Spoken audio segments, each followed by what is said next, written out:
जो हमने previous class में इसकी क्वांटिटीज़ के बारे में देखा था, उसके बेसिस पे कुछ न्यूमेरिकल्स आते हैं एग्ज़ाम में। जैसे कि सपोज़ क्वेश्चन आपको दिया है इस फॉर्म में कि यदि आई बराबर से ये है एम्पियर, ये आप देख रहे हैं साइन वेव में, साइनसॉइड के फॉर्म में, है ना। तो ये वैल्यू दी हुई है आई की, और इस स्थिति में आपको निम्नलिखित का मान ज्ञात करना है।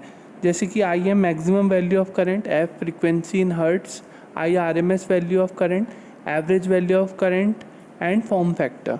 तो सबसे पहले आई क्या है, ये लिखा हुआ है 21.21 साइन 314 टी।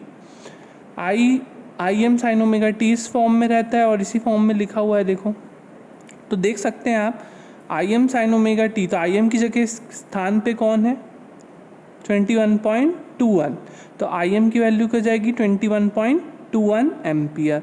इसी प्रकार से साइन क्या है, 314 टी। तो यहाँ पे ओमेगा की जगह पे क्या है, 314, तो ओमेगा लिखेंगे हम 314। तो ओमेगा होता है 2 pi F, 2 pi F equals to 314 by 2 pi हो जाएगा। एफ की वैल्यू हो जाएगी 50 हर्ट्स, 49.9 कुछ समथिंग इतना आएगा, तो हम उसको 50 हर्ट्स मान लेंगे, ठीक है।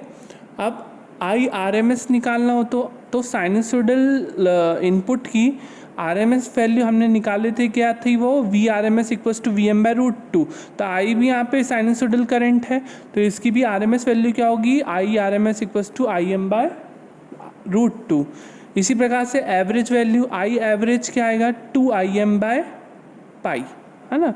तो दोनों की वैल्यू रखो इस प्रकार से और दोनों के आंसर्स मुझे भेजिए। फॉर्म फैक्टर की वैल्यू निकालो, average value by R M S value. हाँ, तो यहाँ पे फॉर्म फैक्टर गलती से लिखा आ गया था एवरेज। आर एम एस यहाँ पर आएगा, ऊपर आर एम एस वैल्यू होती है, नीचे एवरेज वैल्यू। तो I R M S by I average करो, जो दोनों की वैल्यू आएगी दोनों का रेशियो निकाल कर फॉर्म फैक्टर की वैल्यू मुझे बताइए। नेक्स्ट क्वेश्चन, यदि v का मान 200 साइन 100 पाई टी हो, तो Vm का मान, F का मान, Vrms का मान, T का मान, V एवरेज का मान, फॉर्म फैक्टर का मान, पीक फैक्टर का मान, और जब Z इम्पिडेंस, Z की वैल्यू, इम्पिडेंस हमारा रेजिस्टेंस का ही काम करता है, Z का मान 20 ओम हो, तो उस स्थिति में मैक्सिमम धारा IM का मान क्या होगा, IRMS का मान क्या होगा और I एवरेज का मान क्या होगा। तो हमें इस क्वेश्चन को करना है। तो V equals to 200 sine 100 pi T लिखा हुआ है, ये V equals to VM sine omega T के रूप में हम लिख सकते हैं। VM की वैल्यू की जगह क्या लिखा है, 200, तो VM इक्वल्स टू 200, ठीक है।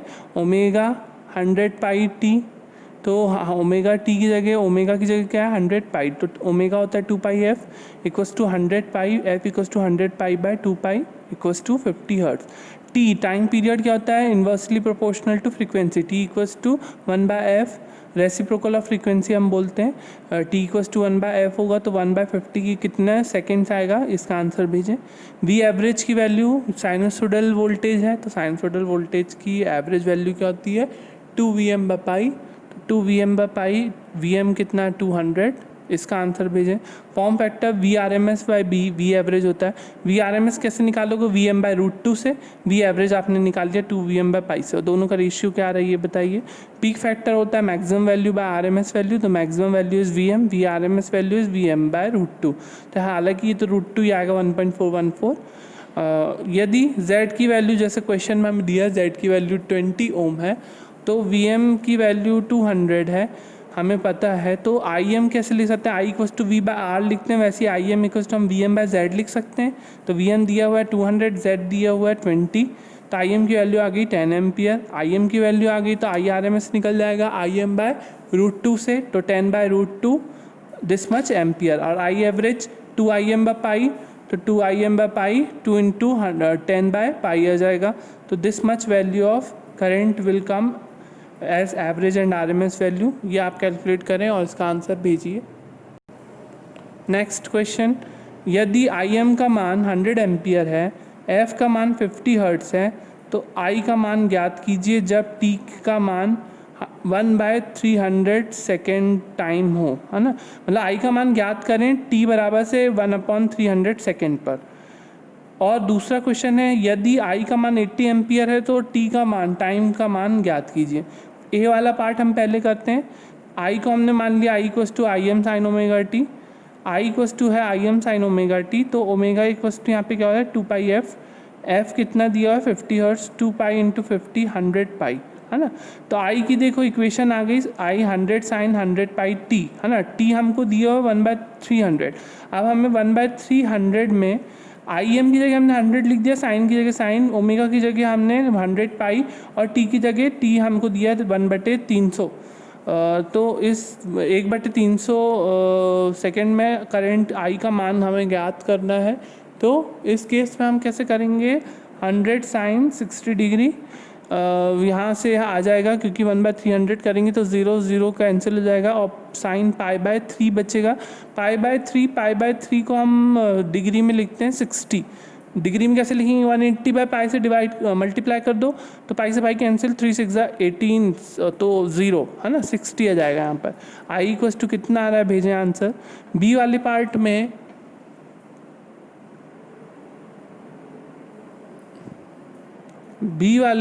में I की वैल्यू 80 एम्पियर है, तो T का मान ज्ञात कीजिए। I equals to I M sine omega T हमारा एक्सप्रेशन है। तो I की वैल्यू दी हुई है 80 एम्पियर, आई एम हमें पता है 100 एम्पियर, साइन ओमेगा होता है 2 पाई एफ टी, है ना। 80/100 को हमने यहाँ नीचे ले गया, तो बचा क्या, साइन 100 पाई टी, फिर उसके बाद साइन 100 पाई टी आपके यहाँ पर है, और इधर 80/100 का हो जाएगा 0.8। अब साइन को हम उधर ले जाएंगे तो ये जाएगा साइन इन्वर्स। कैलकुलेटर से हम ये वैल्यू निकाल सकते हैं, साइन इन्वर्स 0.8। तो कैसे लिखेंगे, कभी भी शिफ्ट दबा के, साइन के ऊपर देखो साइन इन्वर्स है तो शिफ्ट दबा के साइन इन्वर्स आता है, तो शिफ्ट दबाया हमने तो ये हमारे पास साइन इन्वर्स आ गया। फिर हम ब्रैकेट लगाएं, ब्रैकेट लगाना ना भूलें।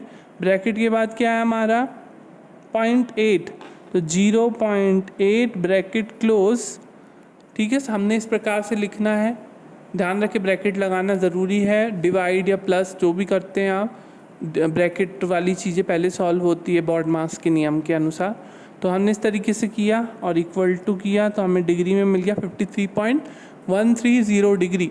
तो हमने यहाँ पे लिखा है देखो 53.13 डिग्री, है ना। तो T equals to 53.13 degree by 100 pi. एक चीज़ ध्यान रखें, ये डिग्री में है और 100 पाई, पाई क्या है, रेडियन में, तो कभी भी इसको डायरेक्ट डिवाइड मत कर देना, ध्यान रखें। ये डिग्री आया 53.13 डिग्री पर कुछ वैल्यू ये होगी, तो 53.13 डिग्री है आपका, और अपॉन में है 100 पाई, तो पाई यहाँ पर क्या है हमारा रेडियन में है ना। तो रेडियन को डिग्री में क्या लिखेंगे, पाई क्या होता है जनरली 180 डिग्री, तो यहाँ पे डिग्री में चेंज कर दो 180 डिग्री, तो डिग्री से डिग्री फिर कैंसिल और डिवाइड कर सकते हैं। तो कुछ 1/339 सेकेंड आएगा, या पॉइंट में आप इसको कुछ सेकेंड में भी आंसर इसको दे सकते हैं। तो इस प्रकार की क्वेश्चन को आपको इस प्रकार से करना है। कई बार होता है क्वेश्चन में कुछ और डेटास दे देते हैं और बोलते हैं इक्वेशन बनाओ।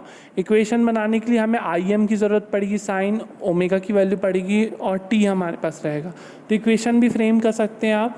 तो क्वेश्चन किसी भी रूप में हो सकता है। तो आपको मैंने 3 तरह के क्वेश्चन करवा दिए, इसके बेसिस पे और आप बुक्स वगैरह में क्वेश्चन ढूंढें और करें। ये कुछ आइडेंटिटीज़ हैं, याद रखिए आप। कॉस ए प्लस बी क्या होता है, sign A cos B plus cos A sine B, और साइन ए माइनस बी आएगा तो माइनस, जब आएगा तो माइनस ही आएगा। यहाँ पे कॉस में उल्टा हो जाता है, जब plus cos A plus B है तो ये माइनस हो जाता है, और माइनस बी है तो ये प्लस हो जाता है। तो और ये वैल्यूज़ भी ध्यान रखें, ये बहुत ज़्यादा यूज़ होगी हमारी, तो ये आपको पता होना चाहिए। और नहीं पता है, इस टेबुलर फॉर्म में आप याद रख सकते हैं। फर्स्ट क्वाड्रेंट 0 से 90 डिग्री के बीच में हो तो सब पॉजिटिव, इस केस में सिर्फ साइन और कॉस पॉजिटिव रहते हैं। 90 प्लस और 180 के बीच में, 180 प्लस में टेन और कॉट प्लस पॉजिटिव होते हैं, और 270 प्लस में कॉस और सेक पॉजिटिव होते हैं। और 90 डिग्री और 270 डिग्री में साइन कॉस में चेंज हो जाता है, या आपने पढ़ा होगा, है ना। तो कॉस सेक में चेंज हो जाता है, साइन कॉस में चेंज हो जाता है, जैसे कि अगर हम sign omega T plus 90 degree लिख रहे हैं तो साइन चेंज होके कॉस में हो जाएगा। और दूसरी चीज़ों में देखो 180 डिग्री में या 360 डिग्री में ये चीज़ें नहीं होती, 90 और 270 है ओमेगा टी प्लस में, तो ये चेंज होके प्लस और माइनस हो जाती हैं। ये आपने मैथ्स में पढ़ा होगा, और नहीं भी पढ़ा तो आप ये ध्यान रखें और इसको करना कैसे ये सीखें।